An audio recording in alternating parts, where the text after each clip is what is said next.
एक्सपेयर। आज का टॉपिक है जीएसटी आर 1। आज इसके बारे में पूरा कॉन्सेप्ट समझेंगे, फिर नेक्स्ट क्लास में रिटर्न भरना प्रोसीजर बताऊँ, ठीक है। तो जीएसटी आर 1 होता क्या। तो सबसे पहले देखते हैं कि जीएसटी आर 1 में सिर्फ सेल्स का डिटेल जाता है। सेल्स का डिटेल, तो सेल्स कुछ भी हो, बी टू बी हो, और बी टू बी किसको बोलते हैं देखते हैं अभी। चाहे बी टू सी कैश वाला हो, B to C, B to B में क्या फ़र्क है। बी टू बी मतलब सामने वाला जो परचेज किया हो उसके पास जीएसटी नंबर है, ठीक है। बिजनेस टू बिजनेस बोलते हैं। अब बी टू सी दो टाइप का होता है, बी टू सी लार्ज और बी टू सी अदर्स। तो अदर्स बोले तो जिसका ट्रांजैक्शन, यानी कि जिसका इनवॉइस वैल्यू 2 लाख से कम है उसको अदर्स में डालते हैं, यानी कि स्मॉल बोलते हैं लोग।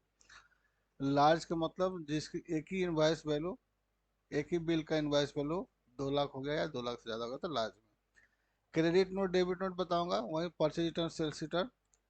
नील, जीरो रेटेड एजेम्प्टेड हो, या एडवांस पे जो मिला हो आपको करने वाले फ्यूचर में सेल्स का जो पेमेंट आया उस पर टैक्स कैसे पे होता है।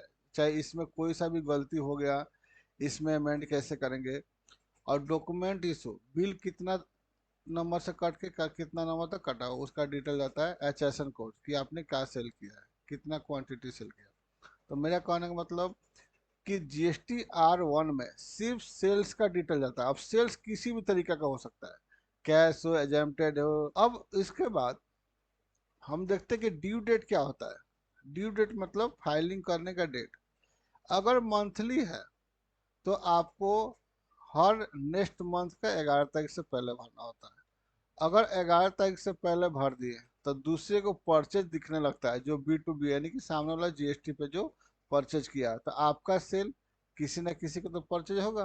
तो आप टाइमली आर 1 में अगर सेल डाल देते हैं 11 तारीख से पहले, तो उसका परचेज दिखने लगता है 14 तारीख से, ठीक है।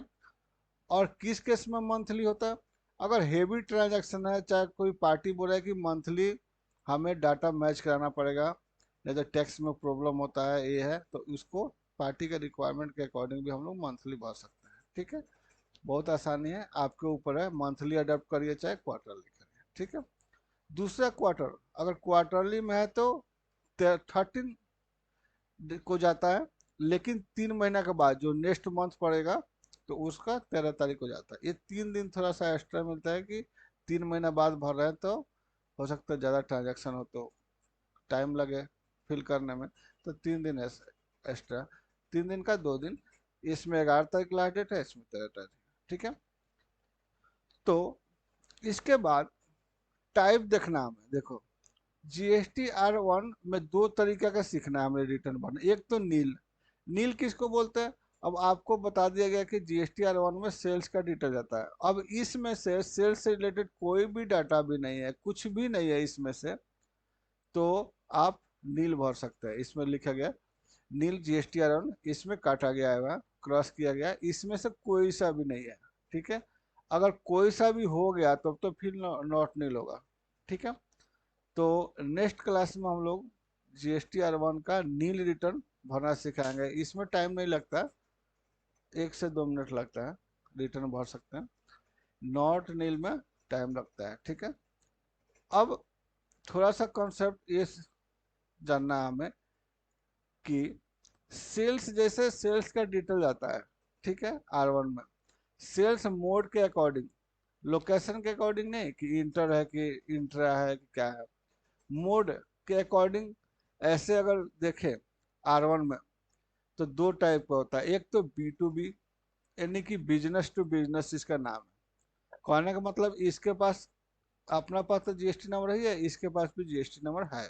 इसको बिजनेस टू बिजनेस बोलते हैं, यानी कि सेलर के पास भी है, बायर पास की भी है। दूसरा बी टू सी, सी मतलब वही कस्टमर हो या कैश हो, दोनों में से कोई भी समझ सकते हैं।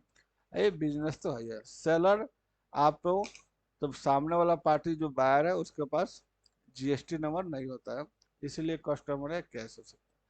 जीएसटी नंबर होने के बावजूद भी अगर कोई बिल पे नहीं चढ़वा रहा है जीएसटी नंबर, तो कैश पे काट देगा, तो बी टू सी में ही जाता है, ठीक है। अब इसमें दो टाइप का है, बी टू सी दो टाइप का है, एक तो अदर्स, एक दूसरा लार्ज। अदर्स में क्या है कि अगर total invoice value less than 2 lakh से 2 लाख से कम है तो आपको अदर्स में जाएगा, B2C अदर्स में। और लार्ज किस में जाएगा, अगर 2 लाख से ज़्यादा है। ये इक्वल डाल दिया गया है, इसको आप ध्यान मत दीजिएगा।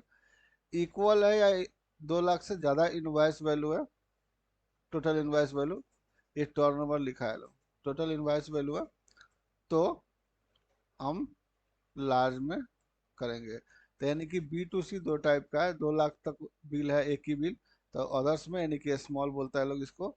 अब B2C लार्ज यानी कि 2 लाख या 2 लाख से ज़्यादा। अब टर्न ओवर किसको बोलते हैं, इसमें थोड़ा सा एक हिंट देना था मेरे को कि turnover only sale consider होता है, और सेल कुछ भी हो सकता है। जो सेल हम लोग को ये है, इसमें से कोई सा भी सेल हो सकता है, B2C, नील, एजेंप्टेड, जीरो रेटेड, कुछ भी, लेकिन परचेज कंसीडर नहीं होता है। ठीक है, कुछ लोग बोलता है टर्न ओवर बोले तो प्रॉफिट, ऐसा नहीं है, सेल ओनली। अब सेल में से परचेज माइनस होगा, डायरेक्ट एक्सपेंस है, इनडायरेक्ट एक्सपेंस है, ये सब माइनस होने के बाद नेट प्रॉफिट आता है। तो सेल बोलते हैं टर्न ओवर, ये बिजनेस एक्टिविटी होता है कि इतना का बिजनेस हुआ। अब हमें तो पता चल गया कि R1 में सेल जाता है, ठीक है, लेकिन सेल बिल परचेज बिल समझने के लिए भी थोड़ा सा दिमाग लगाना पड़ेगा। फर्स्ट में देखिए, फर्स्ट एग्जांपल में हाउ टू नो सेल और परचेज बिल। फर्स्ट में देखिए, फर्स्ट वाला जो नाम होता है ऊपर जिसका भी नाम है तो हमेशा सेलर होता है, और सेकेंड वाला नीचे वाला परचेज होता है। सेकेंड नंबर एग्जांपल में जो फर्स्ट में जो है इधर ये सेलर है, ये सेकेंड वाला है ये परचेज है। ये थोड़ा सा हिंट दिया है कि बिल देख के ही आप लोग बता देंगे कि सेल बिल है कि परचेज बिल है। अब इसके पास से बिल होगा तो इसका सेल बिल हो गया, इसके पास से बिल पड़ा होगा तो इसके लिए परचेज बिल होगा, तो परचेज है तो परचेज में चाहेंगे। अब हमें तो सेल R1 पड़े तो सेल से मतलब है, तो अपन सेल देख लेंगे।